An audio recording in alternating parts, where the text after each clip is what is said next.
Nice. Now let's switch gear a little bit to marketing.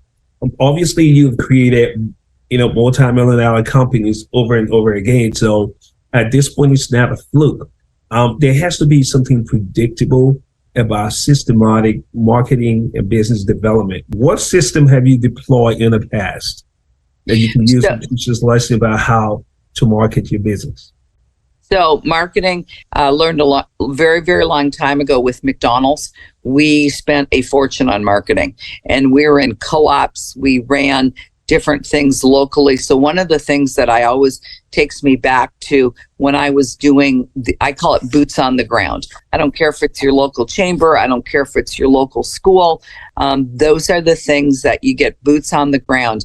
And then, of course, you take a look at all the different things and ways to advertise. So the way we were advertising my companies from 2000 to 2011 are very different than what I do today.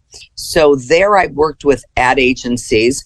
Pandora, we spent a lot of money on advertising. I worked with a different agency, and now I work with Lemon Seed Marketing. And Lemon Seed is one of the most phenomenal advertising companies that I work with because they truly understand the contractor. Right. So Crystal, who has grown up in this business and has worked hand in hand with her brother, creating that unbelievable business they have out of Lufkin, Texas.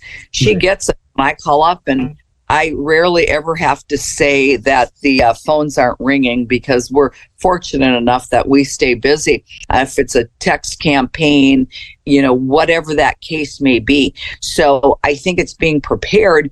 And the other piece of advice is when the economy is bad or business is slow, the last thing you want to pull is your marketing, because that's what's going to carry you through.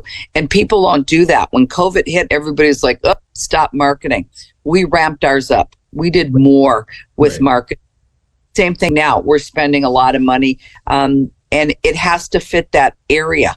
Is radio good? Is TV? TV for us will make no impact because the TV that I would have to do, I would be competing with $50 million companies. And I'm such a small little minnow in that pond that they'll be like, what's that? Plus, I also know the rates of what it would cost to get that on TV.